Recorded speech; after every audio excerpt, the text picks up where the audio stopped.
Hello, students.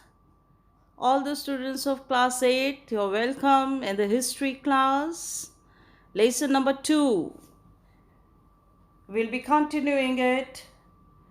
The next topic will be the growth of the British influence.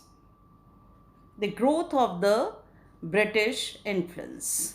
Under this topic, we are going to focus on some of the points. They are the two strongest rival of East India Company. Two strongest rival of East India Company. They were Mysore and Marathas. Then the next point will be the war with the Mysore. War with Mysore को हम Anglo Mysore war भी बोलते हैं. Anglo Mysore war. Anglo means अंग्रेज.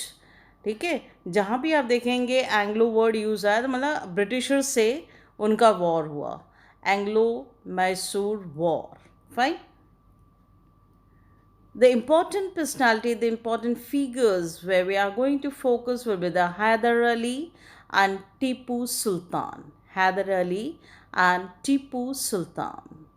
The next and the final will be the result of the war with the Mysore or the result of Anglo-Mysore war.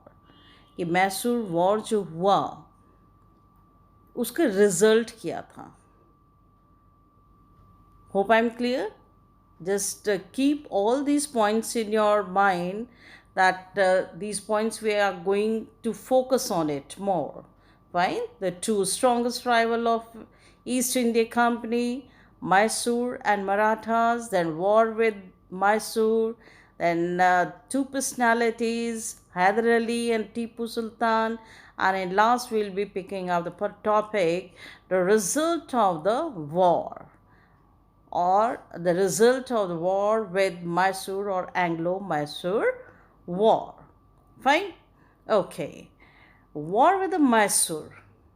अब मैसूर के साथ जो है ये जो वॉर हुआ है, मैसूर है कहाँ पे? ठीक है, ये है कहाँ पे?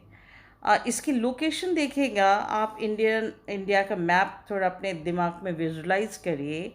साउथ इंडिया की तरफ है.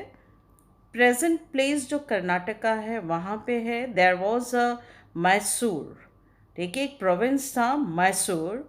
और एकदम उसके साइड में जो कोस्टल एरिया जा रहा है जिसे हम मालाबार कोस्टल एरिया बोलते हैं, मालाबार कोस्ट बोलते हैं, समुद्री तट.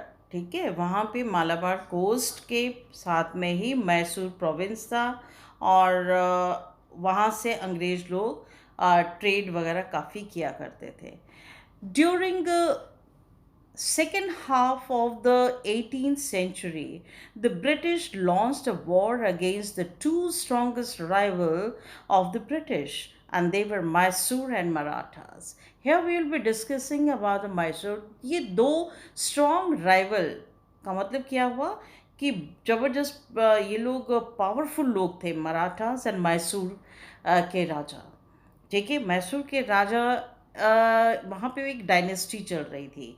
ठीक है, और ये डायनेस्टी एग्जैक्टली क्या थी? जैसे मुगल डायनेस्टी है, चोला डायनेस्टी है, वैसे मैसूर में वैदवार डायनेस्टी हुआ करती थी. Wadiyar dynasty, it ruled over here. Then Wadiyar dynasty जब रूल कर रही थी तो उसके बाद हैदर अली आए. ठीक है, ये उस डायनेस्टी के नहीं थे लेकिन उनके आर्मी के चीफ हुआ करते थे. बाद में इन्होंने ओवरटेक किया हैदर अली ने. और हैदर अली ही रूल्ड बिटवीन 1761 टू 1782. 1782. अब क्या ऐसी बात हो गई थी कि मैसूर और अंग्रेज़ों के बीच में तलवारें खिंच गई, ज़बरदस्त लड़ाई हुई. Many times British used a direct military confrontation to protect its political and economic interest.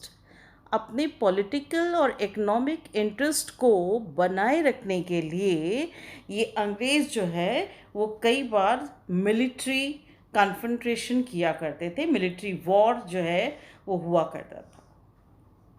Mysore control the profitable trade of the Malabar coast. Mysore जो है मालाबार कोस्ट के साथ लगा हुआ प्रोविंस था, और यहाँ पे बहुत ज़बरदस्त जो है ट्रेडिंग हुआ करती थी। किस चीज़ की? पीपर, कार्डमम, काली मिर्च, लौंग, इलायची, इन सब चीज़ों की। ठीक है, तो कुछ ना कुछ तो रीज़न होगा कि क्यों इनसे इतनी ज़बरदस्त जो है वो मतलब कि लड़ाई झगड़े शुरू हो गए। कोई तो रीज़न रहा होगा ना। अब रीज़न क्या था, ध्यान से सुनिएगा। पहले तो हैदर अली के साथ इनकी भिड़ंत हुई ईस्ट इंडिया कंपनी की। 1761 टू 1782 तक इन्होंने राज किया। उसके बाद टीपू सुल्तान आए 1782 टू 1799। इनके साथ भी अंग्रेज़ों ने लड़ाई करी। रीज़न जो था वो ट्रेड था, ट्रेडिंग के लिए, ट्रेडिंग पर्पस के लिए ही लड़ाई हुई। Tipu Sultan stopped East India Company to trade from Mysore. नहीं चाहते थे टीपू सुल्तान कि अंग्रेज़ हमारे साथ, हमारे मैसूर के इलाके के जो भी छोटे बड़े मर्चेंट हैं उनके साथ कोई कांटेक्ट रखें, कोई ट्रेडिंग, फ्रेंडशिप ट्रेडिंग जो उनकी है वो बिल्कुल भी बंद करने के लिए उन्होंने आदेश दे दिया। Tipu Sultan had a very good relationship with France. फ्रांसीसी भी हमारे कंट्री में आए हुए थे, और फ्रांसीसियों से इनकी बहुत अच्छी पटती थी, बहुत अच्छी इनकी फ्रेंडशिप थी, ट्रेडिंग रिलेशनशिप बहुत अच्छे थे। तो नेचुरली अगर वो फ्रांसीसियों के साथ खड़े हुए थे तो वो ब्रिटिशर्स को बिल्कुल एक्सेप्ट नहीं करते। ठीक है, एक वन ऑफ द रीज़न था, और यही रीज़न था कि टीपू सुल्तान ने मना कर दिया कि कोई भी ट्रेडर, कोई भी लोकल मर्चेंट जो है वो ब्रिटिश ईस्ट इंडिया कंपनी के साथ किसी भी तरह से कोई भी व्यापारिक संबंध नहीं रखेगा। चंदन की लकड़ी, काली मिर्च, लौंग, इलायची, इन सब का व्यापार जो है बहुत ज़बरदस्त वहाँ पे था। Is it clear? समझ में आ रही है? और यही एक रीज़न था, there was a conflict between the Mysore and company. East India Company और मैसूर के बीच में जो वॉर्स हुई उसका रीज़न क्या था कि मैसूर के जो राजा थे, जो वहाँ पे रूल कर रहे थे, उनका अच्छे रिलेशनशिप किसके साथ था? फ्रेंच कंपनी के साथ, फ्रांसीसियों के साथ था। और फ्रांसीसी और ब्रिटिशर्स दोनों एक दूसरे के दुश्मन थे। ठीक है, तो किसका साइड लिया मैसूर ने? फ्रांसीसियों का। And this became the reason, this became one of the reason कि क्यों मतलब जो है मतलब कि हम ईस्ट इंडिया कंपनी के साथ उनका साथ दें। और टीपू सुल्तान का एक और रीज़न था कि he never wanted to have a trading relationship with East India Company, क्योंकि जो उनके फादर थे हैदर अली, हैदर अली के साथ भी जो है ब्रिटिशर्स का, ईस्ट इंडिया कंपनी वालों का अच्छे रिलेशनशिप नहीं थे, उनके साथ भी उनकी वॉर होती रही। हैदर अली के टाइम में वॉर हुई इनके साथ, ईस्ट इंडिया कंपनी के साथ। ठीक है, 61 टू 82। और उसके बाद टीपू सुल्तान आए तो मतलब कि खुलेआम जो है इनके साथ कन्फ्रंटेशन हुआ। Is it clear? The conflict started between Mysore and company. Now we'll be studying कि ये जो मैसूर और कंपनी के साथ जो फाइट हुआ, जो इतना ज़बरदस्त कॉन्फ्लिक्ट दोनों के बीच में डेवलप हुआ, उसका फिर रिजल्ट क्या हुआ। Hyder Ali and Tipu Sultan, they were ambitious, arrogant, dangerous for the company, so company wanted to crush them. Company के लिए अब ये लोग क्या थे? ये लोग तो मतलब कि इनके हिसाब से तो बड़े एम्बिशियस लोग हैं ये लोग, मैसूर के राजा। ये तो हमें मतलब कि एकदम दबाई देंगे, हमें तो ये बिल्कुल भी ट्रेड नहीं करने देंगे। इससे अच्छा है कि इनको टोटली आप क्रश करो। क्रश करो मतलब इनको दबाओ, इनको मतलब कि इनसे जो भी पावर है इनके हाथ से अब ले लो, अदरवाइज हम लोग जो है यहाँ पे वॉर नहीं कर पाएंगे. Now the result was the war with Mysore, और we call it Anglo Mysore war. So there was 4 wars between East India Company and Mysore. These wars were called Anglo-Mysore War.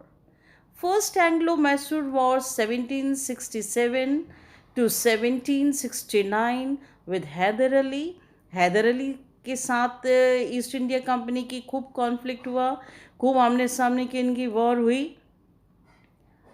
और हैदर अली ऐसा कहा जाता है कि उनकी डेथ जो है उनकी बीमारी की वजह से, बहुत बुरी तरह से वो बीमार हो गए और उनकी डेथ हो गई थी. ठीक है. और जब उनकी डेथ हुई, कहा जाता है कि कैंसर से उनकी डेथ हुई थी. उसके बाद कौन आए? टीपू सुल्तान आए. Tipu Sultan he became the ruler. उनके बेटे थे वो. तो 1780 to 1784 second Anglo Mysore war हुआ. 1780 और 1784 विद हैदर अली एंड टीपू सुल्तान. अब हैदर अली की डेथ कब हुई थी? Hyder Ali he died, when he died उसके बाद जो है टीपू सुल्तान आए. टीपू सुल्तान 82 में हैदर अली की जैसे डेथ हो गई है ना, 1782 में. तो 1780 और 82 के बीच में जो वॉर हुई वो हैदर अली के साथ हुई. उसके बाद ये जो सेकेंड वॉर चला ना, सेकेंड एंग्लो वॉर, ये वॉर 2 जनों के बीच में जो है वो डिवाइडेड है, फादर एंड सन. 82 तक हैदर अली के साथ ईस्ट इंडिया कंपनी का कॉन्फ्लिक्ट चला, वॉर चला. 82 में जब इनकी डेथ हो गई, then Tipu Sultan he became the ruler. फिर 82 टू 84 जो वॉर कंटिन्यूशन में ही चल रहा था, तो इनके साथ ये लड़ाई हुई. क्योंकि फर्स्ट एंग्लो मैसूर वॉर जब हुआ था तो बहुत डिसीसिव वॉर नहीं था. ठीक है. बस ये मतलब कि आपस में इन्होंने डिसाइड करा कि नहीं, हम लोग लड़ाई नहीं करेंगे, हम ट्रेडिंग चाहते हैं करके थोड़ा सा शांत बैठ गए. लेकिन ये ईस्ट इंडिया कंपनी बहुत चालाकी से इन्होंने फिर अटैक करा कुछ सालों बाद.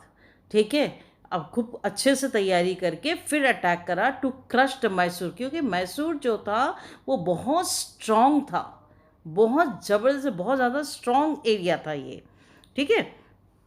अब आप देखेंगे कि थर्ड एंग्लो मैसूर वॉर भी हुआ.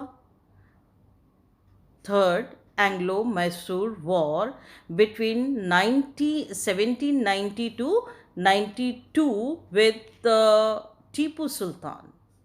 ये टीपू सुल्तान के साथ ये वाली लड़ाई अब ज़बरदस्त हुई, जिसमें कि टीपू सुल्तान को कहा जाता है कि उनकी हार हुई. और 1799 में आकर एंग्लो मैसूर वॉर जो हुआ, तो टोटल एकदम डिसीसिव वॉर था ये, एकदम क्लियर कट था कि वहाँ पे तो 1799 में इनकी डेथ भी हो गई वॉर में ही. ठीक है. किसकी डेथ हुई? टीपू सुल्तान की. फाइन. तो 4 wars were fought between East India Company and the ruler of the Mysore.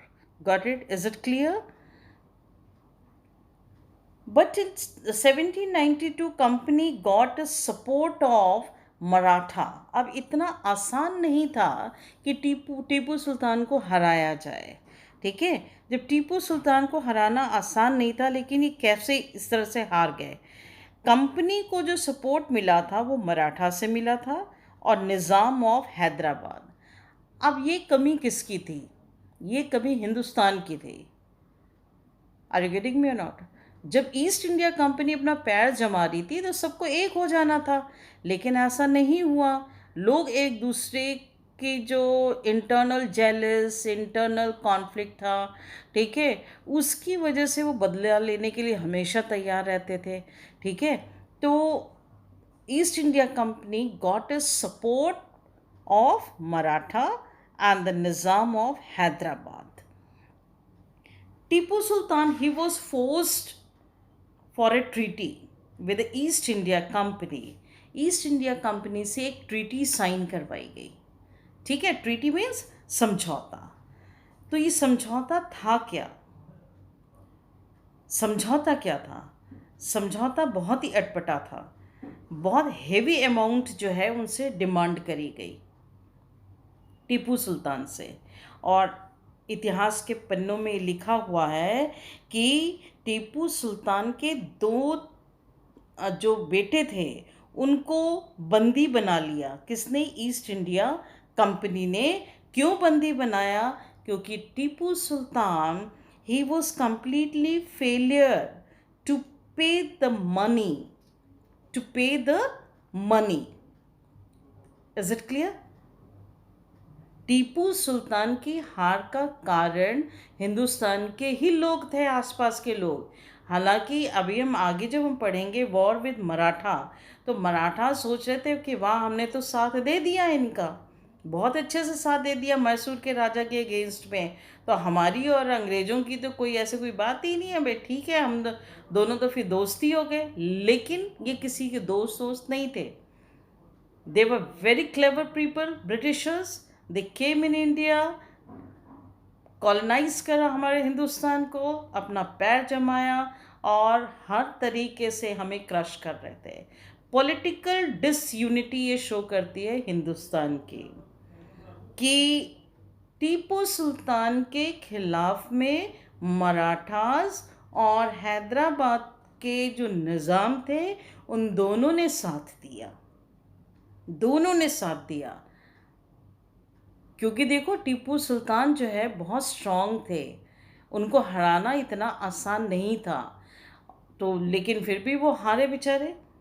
और बहुत हैवी अमाउंट जब उनसे मांगा गया, ठीक है, और ट्रीटी यू आर गेटिंग कि मतलब कि टीपू सुल्तान आमने सामने बैठना एंड ईस्ट इंडिया कंपनी का कि लेन देन आप कितना आप वॉर कंपनसेशन दोगे, क्या करोगे क्या नहीं करोगे. तो इस तरह की बातें जब आपस में चली तो he was failure to pay the amount, जो अमाउंट वो लोग डिमांड कर रहे थे.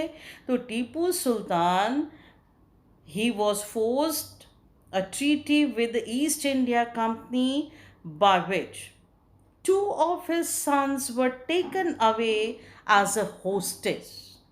बंदी बना लिया गया. उन्होंने अपने पास दोनों बच्चों को रख लिया और यहाँ पे एक टोटल हार का सामना करना पड़ा. टीपू सुल्तान ने हार का सामना किया, लेकिन वो शेर की तरह लड़े और शेर की तरह मरे. ठीक है? Is it clear? Tipu Sultan. Now will see the result of the Mysore war. The result of wars of Mysore and Mysore में जो वॉर हुआ अंग्रेज़ों के साथ, उसको हम एंग्लो मैसूर वॉर भी बोलते हैं. So don't get confuse. अगर किसी बुक में या कहीं आप और पढ़ रहे हो, ठीक है, कहीं कोई कहे एंग्लो मैसूर वॉर, बिल्कुल कंफ्यूज मत होना. जहाँ भी एंग्लो लग रहा है, ठीक है, किसी भी वॉर या किसी बैटल के सामने, तो समझ लेना कि ये अंग्रेज़ों के साथ युद्ध हुआ. Tipu Sultan died while defending the capital Srirangapatnam. Srirangapatnam जो था वो मैसूर का कैपिटल था. उसको बचाते बचाते बचाते टीपू सुल्तान ने अपनी जान दे दी. उन्होंने सरेंडर नहीं किया, ये याद रखिएगा. उन्हें धोखा मिला, अपनों से धोखा मिला. ठीक है? Mysore was given to the former ruling dynasty. Mysore जब हारे, वो अपने बच्चों को भी उन्होंने सामने देखा कि बंदी बना लिया उनको. ठीक है? और जब मैसूर पे कब्ज़ा हो गया अंग्रेज़ों का, तो अंग्रेज़ों ने क्या किया? अंग्रेज़ तो इनकी strategy was very cunning kind of people they were, you know. इन्होंने क्या करा कि जो पहले डायनेस्टी, एक वर्ड हमने पहले बोला था ना, वैदिवार. वैदिवार डायनेस्टी पहले थी, उसके बाद हैदर अली आए. तो हैदर अली ने ओवरटेक कर लिया था, मतलब कि वो खुद रूलर बन गए और वो जो डायनेस्टी जो थी वो एक साइड हो गई, तो उनके ख़ानदान के बच्चे को उन्होंने रूलिंग पावर दे दिया। Mysore was given to the former ruling dynasty Wadiyar. अब ये वैदवार देने का मतलब ये नहीं था कि वो वहाँ के राजा बन गए, इसका मतलब है कि आप बैठिए यहाँ पर, आप काम करिए, आर्मी मेंटेन कर रहेंगे आप, और जितना एग्रीकल्चर रेवेन्यू होता है, जो भी ट्रेडिंग है, वो सारा बेनिफिट्स हम लेंगे। तो they were the puppets in the hand of the Britishers. Maratha और निज़ाम ऑफ हैदराबाद, इनको भी मैसूर के कुछ कुछ इलाके इनको भी पकड़ा दिए, ठीक है। मराठा को भी दे दिया, हैदराबाद के निज़ाम को भी मैसूर का कुछ इलाका दे दिया।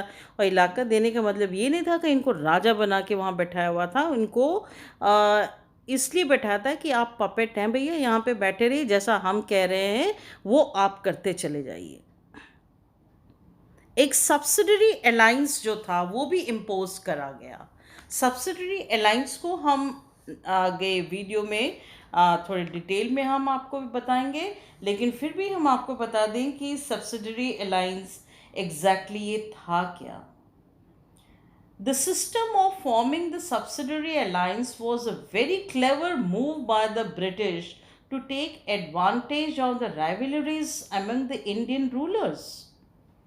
इंडियन रूलर्स में आपस में जो लड़ाई झगड़े थे, मतभेद थे, तो इसका पूरा फ़ायदा उठाते हुए एक सब्सिडरी अलायंस जो है वो फोर्स में लाए थे, ये इंट्रोड्यूस किया यहाँ पे। दे आस्क्ड, सब्सिडरी अलायंस में क्या करते थे लोग, they used to ask the rulers to accept the supremacy of British. Supremacy किसकी होगी? ब्रिटिश की होगी, ईस्ट इंडिया कंपनी की होगी। And sign a subsidiary alliance treaty with them. Subsidiary treaty जो है अलायंसेस को साइन किया जाता था। उसके बाद क्या होता था? In return British promise to protect the ruler from internal rebellions. उनको कहते हैं जो आपस में आपके आसपास के जितने भी राजा रजवाड़े वगैरह हैं, जब जमींदार हैं, मैं हम उनसे आपको पूरा प्रोटेक्शन देंगे। और Indian rulers who sign the subsidiary alliance had to give a following conditions. कौन कौन सी कंडीशंस होती थी? कि आप आर्मी तो रख नहीं सकते, अपनी आर्मी नहीं रख सकते, लेकिन वो आर्मी ज़रूर आप रखेंगे कि जो कभी भी हमारे काम में आए, मीन्स ब्रिटिशर्स के काम में आए। He would keep a British army. British army आप मेंटेन करिए, आप रेवेन्यू दूसरों से लीजिए, अपने गांव से, आसपास के लोगों से, और हमें दीजिए, ठीक है। तो इस तरह की चीज़ें जो है वो सब्सिडरी अलायंस में हुआ करते थे। So the subsidiary alliance, it was being imposed on whom? All the three people, all the three rulers, ये जो थे dynasty of Wadiyar and the Marathas and the Nizam of Hyderabad, इन लोगों को ऐसे ही नहीं दे दिया था कि हाँ भाई ठीक है तुम बैठ गए। नहीं, आपने रेवेन्यू कलेक्ट करके हमें देना है। आप अपने लिए अपनी आर्मी को मेंटेन नहीं करेंगे, जो भी आर्मी मेंटेन होगी वो ब्रिटिशर्स के लिए होगी। वो कुछ अपने लोग भी वहाँ पे बैठा देते थे, कहीं रिवोल्ट ना कर दे, ठीक है।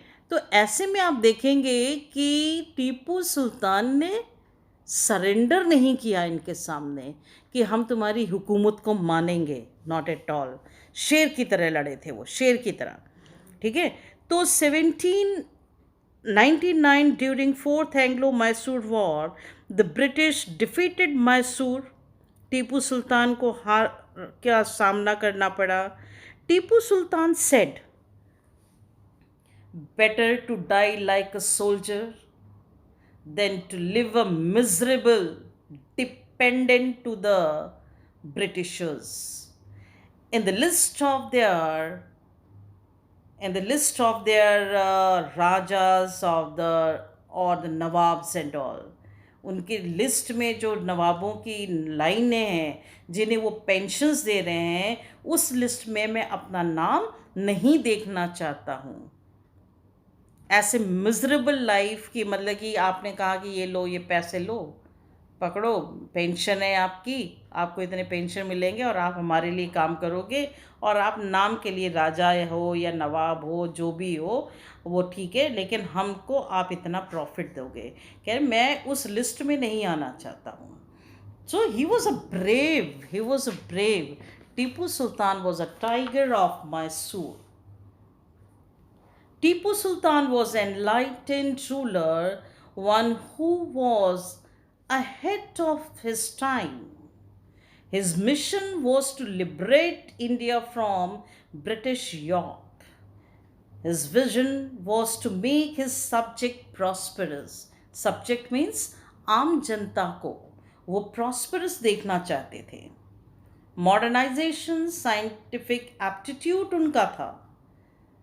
We can win only if we modernize our armed forces. This is what Tipu Sultan used to tell. God is one, although he bears many names. This means he believed in a secularism. ये उनकी saying है. Tipu Sultan, he believed that God is one, but he bears many names. कई नामों से आप जानते हो उनको.